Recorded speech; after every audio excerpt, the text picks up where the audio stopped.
दज्जाल के खात्मे के बाद एक दिन हजरत ईसा अलैहिस्सलाम सलीब को तोड़ देंगे, खंजीर को खत्म कर देंगे, चारों तरफ सिर्फ इस्लाम की ही हवा चलेगी, हर कोई नाराए तकबीर बोलेगा। तब कुफार से कोई जिज़िया नहीं वसूला जाएगा, या तो वो सब मुसलमान बन जाएंगे वरना कुफ्र को खत्म कर दिया जाएगा। उस माहौल के बीच एक दिन अल्लाह हजरत ईसा अलैहिस्सलाम को हुक्म देंगे, ईसा इब्ने मरियम, मैं एक ऐसी कौम को आजाद करने वाला हूँ जिनके लड़ने की ताकत किसी में नहीं है।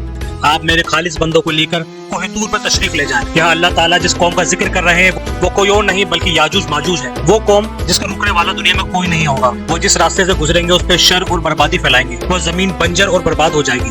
वो समुद्रों का पानी पी जाएंगे, नहरें सूख जाएंगी। वो ऐसी ताकत है जो दुनिया में बर्बादी फैलाने के बाद एक दिन आसमान को कत्ल करने को निकल पड़ेंगे। दरअसल हमें याजूज माजूज के बारे में पता चलता है हजरत जुल्करनैन की कहानी से। हजरत जुल्करनैन अरब के एक बेहद पावरफुल बादशाह थे जिनके पास बेतहाशा दौलत थी और साथ ही ऐसी फौज थी जिसका कोई सानी नहीं था। माना जाता है हजरत जुल्करनैन ने अल्लाह के फजलो करम से इस दुनिया पे 700 साल तक राज किया था। उनकी कहानी जो कि सबसे ज्यादा मशहूर है। एक दिन हजरत जुल्करनैन अपनी फौज लेकर मगरिब की तरफ निकले और जहाँ सूरज गुरूब होता है वहां तक पहुंच गए। उनका वहां कुफ्फार की एक कौम मिली।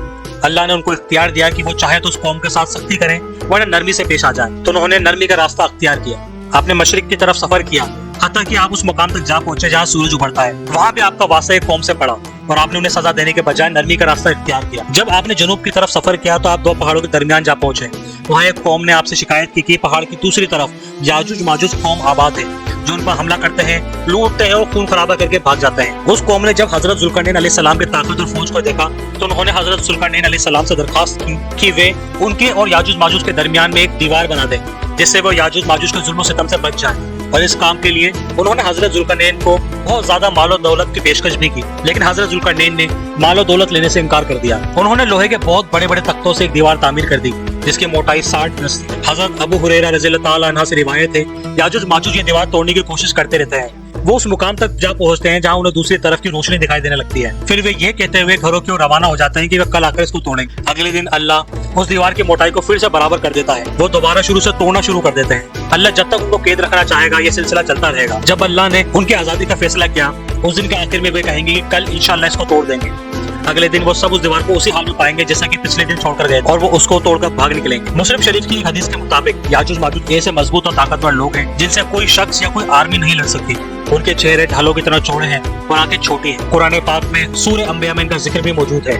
हजरत जुल्करनैन की दीवार के बारे में कुरान मजीद के अंदर अल्लाह ताला ने इरशाद फरमाया, जुल्करनैन ने कहा यह अल्लाह की रहमत है, लेकिन जब मेरे अल्लाह का वादा आ जाएगा तो उसे गिरा कर बराबर कर देगा और अल्लाह का वादा हमेशा सच्चा होता है। दज्जाल को कत्ल करने के थोड़े ही अरसे बाद हजरत ईसा अलैहिस्सलाम को खबर मिल जाएगी कि याजूज माजूज को आजाद कर दिया गया है। तो आप ईसा अलैहिस्सलाम अल्लाह ताला के हुक्म से मुसलमानों को लेकर कोहे तूर पर चले जाएंगे, क्योंकि उस वक्त इस दुनिया के अंदर किसी इंसान के लिए भी याजूज माजूज से मुकाबला करना पॉसिबल नहीं होगा। याजूज माजूज हर बुलंदी से कत्ल, गारत और तबाही और बर्बादी फैलाते चल पड़ेंगे। ये जब टाइबेरियस लेक से गुजरेंगे, इसकी लंबाई 13 मील है, तो उसका सारा पानी पी जाएंगे। वे अपने दाएं बाएं लूट मार और कत्ल गारत करते हुए चलते रहेंगे, हत्ता कि कोहे खमर के पास आकर कहेंगे कि हमने जमीन के सभी बाशिंदों को हलाक कर दिया है, चलो अब आसमान के रहने वालों को कत्ल करते हैं। वे आसमान की तरफ तीर चलाएंगे और अल्लाह उनके तीरों को खून खान करके उन्हें लौटा भी देगा। ये बेवकूफ समझेंगे उन्होंने अब आसमान को भी कत्ल कर दिया है। इस सब के दौरान हजरत ईसा अलैहिस्सलाम अपने बाकी साथियों के साथ कोहे तूर पर ही छुपे रहेंगे और जब हजरत ईसा अलैहिस्सलाम उनके बाकी साथियों के पास खाने पीने का सामान खत्म होने लग जाएगा तो वो उस वक्त अल्लाह ताला से दुआ करेंगे कि ए अल्लाह हमें इस फितने से निजात दे दे। अल्लाह उनकी दुआ के जवाब में याजूज माजूज की गर्दन में एक फोड़ा पैदा कर देगा और उस फोड़े की वजह से वो सब मर जाएंगे। और फिर एक सुबह जब मुसलमान उनकी आवाज नहीं सुनेंगे तो कहेंगे कि क्या सूरत हाल मालूम करने के लिए कोई शख्स अपनी जान की कुर्बानी दे सकता है। उनमें से एक शख्स ये सोचता हुआ नीचे उतरेगा कि अब वो फिर से वापस नहीं जा सकेगा, लेकिन उन सबको मुर्दा देखकर वो खुशी से चिल्ला उठेगा। वो कहेगा कि ए मुसलमानों, खुशखबरी है, तुम्हारा दुश्मन मर चुका है। हजरत ईसा अलैहिस्सलाम जब अपने साथियों के साथ नीचे उतरेंगे तो देखेंगे कि जमीन याजूज माजूज की लाशों से भरी पड़ी है। वो फिर अल्लाह से दुआ करेंगे और अल्लाह ऐसे परिंदों को भेजेगा जिनकी ऊँट गर्दन की तरह लंबे होंगे। वो उनकी लाशों को उठाकर ऐसी जगह फेंक देंगे जहाँ अल्लाह चाहेगा। उसके बाद अल्लाह मूसलाधार बारिश भेजेगा और जमीन साफ हो जाएगी और हर तरफ अमन का माहौल होगा, जमीन हरियाली से भर जाएगी। उसके बाद हजरत ईसा अलैहिस्सलाम का दौर होगा और वो दौर सिर्फ अमन और खुशहाली का दौर होगा।